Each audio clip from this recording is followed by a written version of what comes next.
Quentin Tarantino's tenth film. I see people getting this confused. It's the ninth. Combining Kill Bill together, it makes right. Once Upon a Time in Hollywood. Sitting at 85% Rotten Tomatoes, $40 million opening weekend. This is not what I expected it was going to be. Really? It left me confused at first in the theater, and then once I kind of figured it out, I was like, oh, this is great. I really enjoyed it. I think this is probably, I really like Django, so it's hard to say my favorite since Inglourious Bastards, but we'll talk about where it falls in our QT rankings probably at the end, but it's close to top 5, I think. How did you feel about this 9th film from Quentin Tarantino? Right. So this movie is 2 hours and 40 minutes long, and despite all that, God, I was like spellbound the whole time. I was just honestly really blown away with so much of it. We've always known Tarantino is such a lover of old school Hollywood and has this granular encyclopedic knowledge of shit that wasn't even popular or well known or even well liked, right? Like he's just a huge nerd in that regard. Mm-hmm. And lately, the past few years, he's made lots of movies that are more pastiche following his 90s run. We talked all about this last week with our Tarantino discussion, so check out that for more about that. But knowing all that about Quentin Tarantino, and then knowing he's making a movie about the thing he loves the most, Hollywood, specifically the late 60s, the golden age of it all, definitely presented an opportunity where you could maybe think maybe he would just do what he always wanted to do. And sure enough, he just recreated Los Angeles in 1969. And it's just like the most believable thing ever, despite the fact that there's fantastical aspects of the story and where it goes. And I fucking loved it, man. And I thought, having Leonardo DiCaprio and Brad Pitt join up for the first time is a flex in and of itself. But I think they're both fantastic, especially DiCaprio, who is asked to carry a lot and succeeds for sure. We'll get into that. But, it has tons of cameos, tons of actors, young and old, that we've seen from his movies before and other newcomers. And, man, it's just, there's so much here. And I just want to watch it again just to now look for things now I know what's happening. But I was kind of blown away. Well, oh boy, it's official. Rick Dalton's a has-been. I'm a nobody. 8 whiskey sours. Yeah. 4. You had to have 8. You couldn't stop at 4. I'm a fucking alcoholic. All right, that's it. From here on out, no more. Takes out the flask, starts drinking immediately. I was like, so good. DiCaprio is the first thing I really want to talk about, because Tarantino always gets something impressive out of him.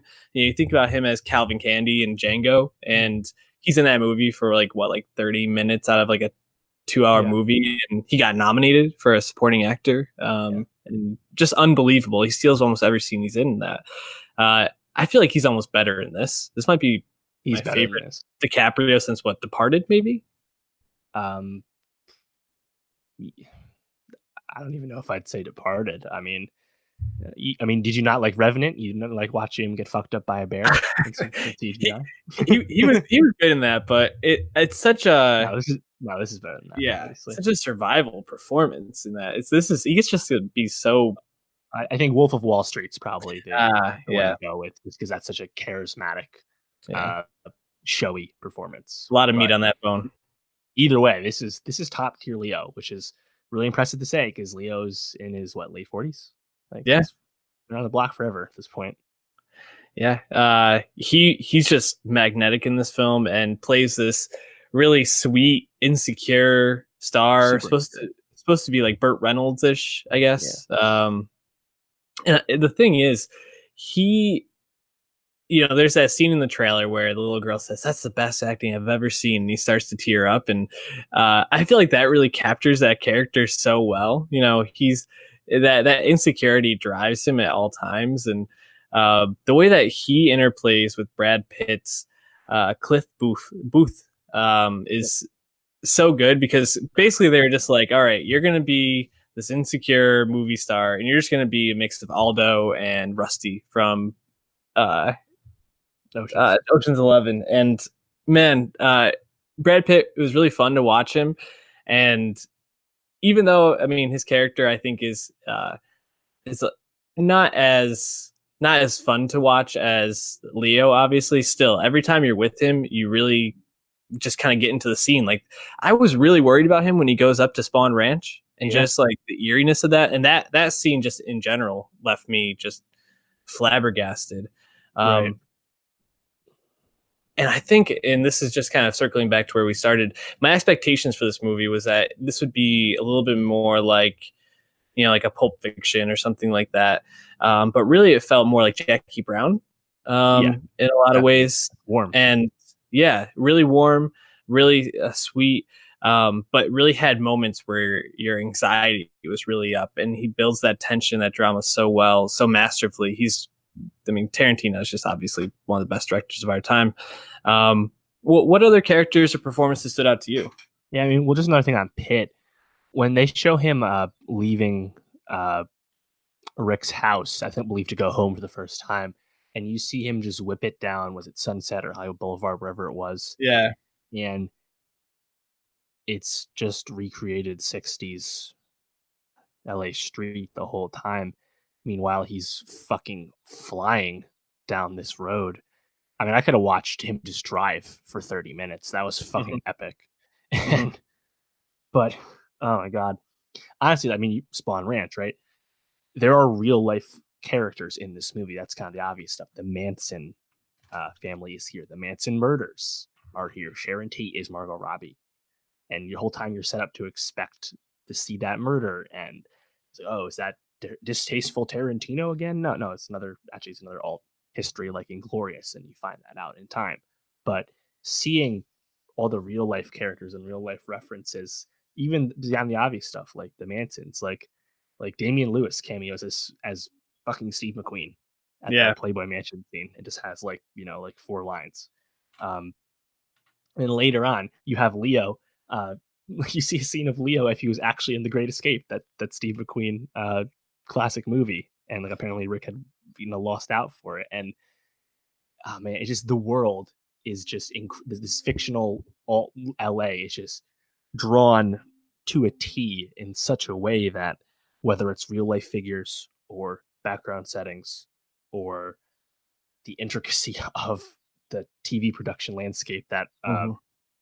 that Leo's going through, man, it's just God. There's just so much going on. It's awesome, but yeah, I Yeah. think Pitt. Yeah, you're right. Pitt plays more of an everyman. So something we've seen a Mhm. little more from Pitt, where he's just kind of a charismatic. He's a talker, but it's not as showy as Rick by design. And actually, it would have been nice if Rick and Cliff had, I think, even more scenes together. They actually kind of are apart for a large stretch of the movie. Um, I mean, it's funny. There's a lot. I mean, a lot of these flashback scenes. Sometimes they're flashback to Rick on the set of something he had made in the Yeah. past. But I think one of the standout ones, of course, is when Cliff's on the roof and he's just thinking back To about be why on he couldn't be the stuntman, and it's like this 15-minute thing, and you're like, "Where's this going? Oh wait, that's where it went. This is awesome." Meanwhile, we got to see him fucking fight Bruce Lee. Like it's fucking yeah, awesome. on the set of the Green Hornet, just Mike Mo, unbelievable. that's pretty cool. Yeah,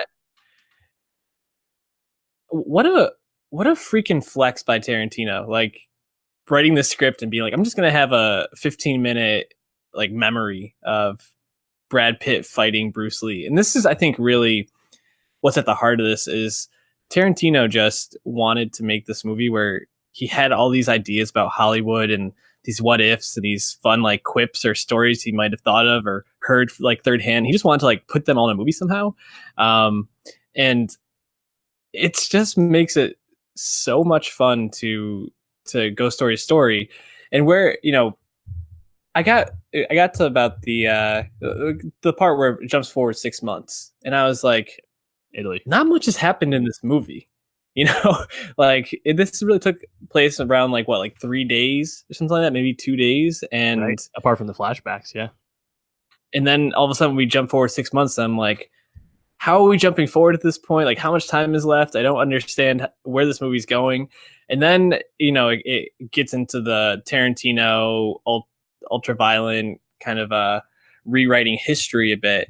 But even then, I feel like he infuses humor so well. And this is something we talked about last week when we reviewed all of our Tarantino movies. But this is kind of like where he snaps back into like Django or Inglorious Bastards Tarantino instead of like Jackie Brown, where you have the Manson family in the car and they start like fighting with each other about not knowing who Rick Dalton is. Sorry, I don't know every fucking fascist on television, Sharon. Like, um, and just like then Brad Pitt smoking that cigarette dipped in acid and not knowing if what was happening was real or not added such a funny element to the whole like break in.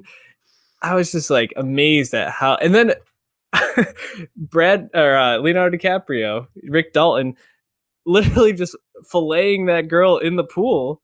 I was just like, this is some Call back extra too. shit, but Mhm. so good, just so good in so many ways. So, uh, a lot to love about this.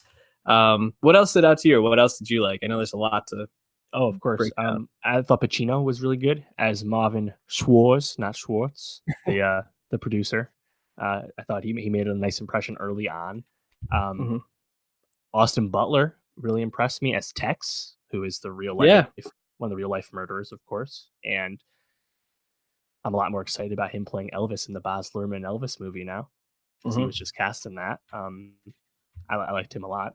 And that devil, you're doing the devil's work line or whatever is actually what Tex Watson really said in real life, Yep. which is kind of scary. Uh, I also love Margaret Qualley as Pussycat, one of the Manson girls. Obviously, we know her from Leftovers, and I mean, there's just, I mean, who else was there? Lena Dunham was one of the girls. Sydney Sweeney from Euphoria was there. Dakota Fanning, of course, was Hmm. Squeaky, who later goes to jail for trying to assassinate President Ford. There's a lot of real Yep. people in this. And then, of course, like in the ultimate Tarantino flex, you just have all these cameos from people that barely have a few lines, or like Oliphant's in here, Scoot McNairy, Clifton Hmm. Collins, Damian Lewis, as I said. Scoop McNairy being just like an extra for like one Yeah, line of dialogue. I was like, what? Like, unbelievable. Yeah. I mean, even sorry, I'm forgetting his name, but from Reservoir Dogs, Mark, the guy who cuts the guy's ear off. Michael Madsen Yeah, in the Michael beginning. Madsen. Yeah, Uh, he shows up Bounty for Law. one line on Bounty Law, and like that's it. It's just super cool to see all these people just kind of like pop in and out. We haven't even talked about Margot Robbie playing Right. Sharon Tate. There's some controversy after this premiered at Cannes about how uh, Tarantino wrote this role, but didn't really give Margot Robbie a lot to do or to say. Um, how did you feel about her portrayal of Tate and kind of her lack of dialogue in the film?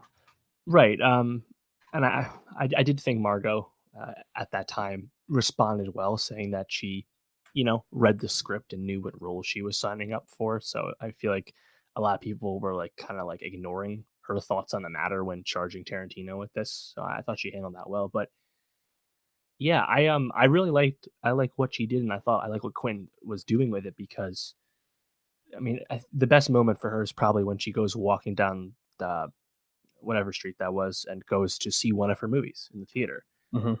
and seeing her just be amongst the public and listen to people laugh, or be scared at the moments they're supposed to in one of Tate's actual movies, right? Hmm. And it just felt like it was kind of celebrating who Sharon Tate was, and who she could have been if had she not been tragically murdered. Um, and while yes, she's not the focus of the story by any means, I think the fact that she survives at the end also goes a long way. It might have There might have been more charges of exploitation. You're exploiting the tragedy for your story if you kind of kill her off without her having much say in the matter. If you did the movie differently, but I think ultimately that's the movie theater scene.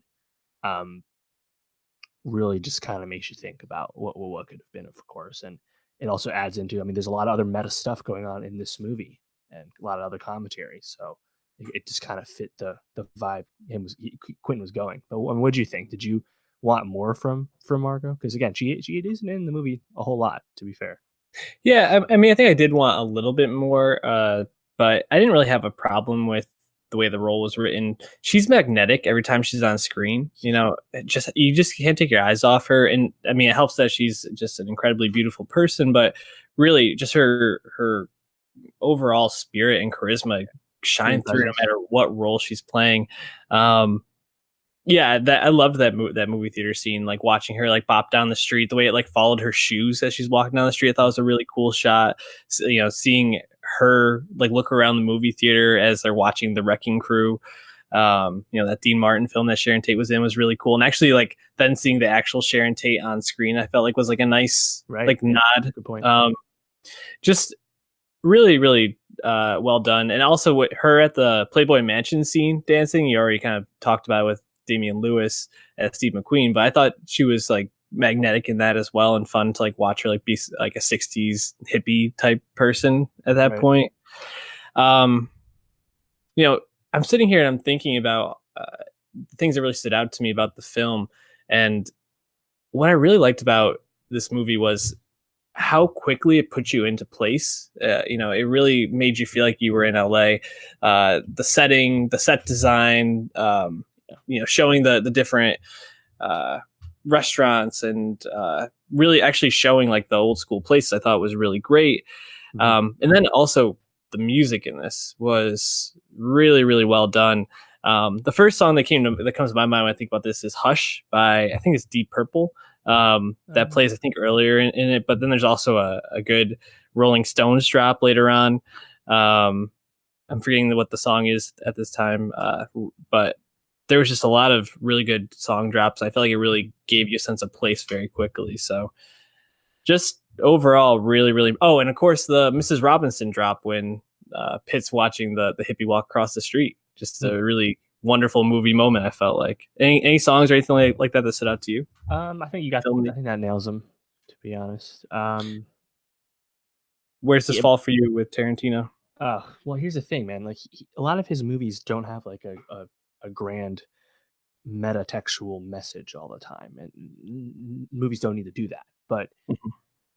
in Once Upon a Time in Hollywood, Quentin is, I think, kind of expertly commenting on his own mortality as a creative, a filmmaker, a person that people care about what he does through the prism of Rick Dalton, a has been actor who's definitely on the downswing. Um, and I think that message about finding self worth in your later years, and it's also connected to Cliff, where Cliff has been struggling to get work, and as Rick is on the downswing, he no longer can keep Cliff going as well. Like I think that's what really sticks with me is that there really is a lot going on in terms of commentary in this movie that also happens to be this incredible period piece that involves lots of real people. Mhm. And I think that's what will stick with me the most. Yeah.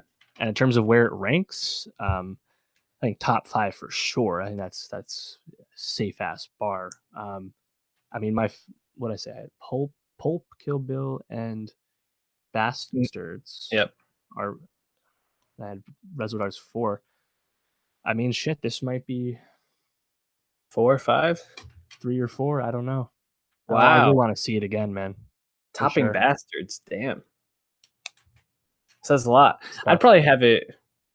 I'd probably have it right around 5.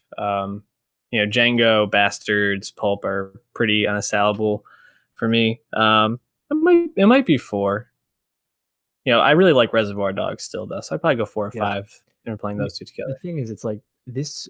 So like, it just feels like it's like the opus of Tarantino, and like that's to say it's his not his best movie, like capital B best, but like I know I'm just like just thinking like where does he go from here for that 10th movie? Like what does he do now? Like because you just did so much in Once Upon a Time in Hollywood. It's like do you take a step back? Do you do like the way Hateful Eight felt after Django? Like I'm just Hmm. not sure. where to go from here. It almost feels like this was his swan song of a movie because it's literally everything he's ever wanted to Yeah. to explore. And another thing, it's like commentary, like Tarantino almost struggled as an actor first, right? Mhm. And that's another thing that you can just yeah, there's just so many through lines and like things you can. I mean, heck, he even makes fun of the foot fetish charge he's had in this movie, and and meanwhile, there's red apple cigarettes because of course there is. Like, God, Yeah. there's so much here. All the callbacks to his other movies. One of the Italian directors is Antonio Margheriti, and the dog food is Wolf's dog food, like referring back to Mr. Wolf from Pulp Fiction, and Hey, obviously the one that everybody got was the sauerkraut. What was it like like fire sauerkraut or the yeah, heated up sauerkraut, whatever flamethrower from Rick Dalton in the movie. Um, but he really, I think, there's this is a film I think where people are gonna have to see two or three times to really uh, see everything, appreciate everything to the level it is, and I think that just speaks to Tarantino's greatness. And um, I really hope this continues to do well at the box office and gets the shine that it deserves, right, because uh, I think the more and more people watch this, the more and more they'll start to think about films in a different way. Because I think this really challenges your idea of like what what movies can be, and that's what Tarantino's done really well, is challenge those. So, any last thoughts before we wrap up? I mean, you said you hope it does well. It did make 40 million and change in its first weekend, which is actually a high watermark for Quentin. And that's despite the fact it's an R-rated movie that's 2 hours and 40 minutes long, and adults don't actually flock the way opening weekends do, the way younger demos do. So you hope that this movie will have good legs, the way like Django did, the way Bastards did. And it's the most expensive film to date. It's also his widest release film to date, and again, it's his first film without Weinstein involved. Sony of all people actually has it, so good win for them yet again after Spider-Man. Interestingly enough, he negotiated this unique copyright agreement where after 30 years or so that it'll actually revert back to him. Hmm. So that's something not very common for directors, even big name directors. And apparently, the reason Warner Brothers couldn't finish the deal with Quentin is because everyone was saying, well, if you do this copyright deal with QT, then you're also going to have to do it with Nolan next time. And because Sony has a smaller stable of, uh, directors that they work with a lot, they could take this chance and nail down doing the Quentin movie. So Yeah, pretty interesting. definitely Yeah, interesting. I hope it does well and good start. So that's great.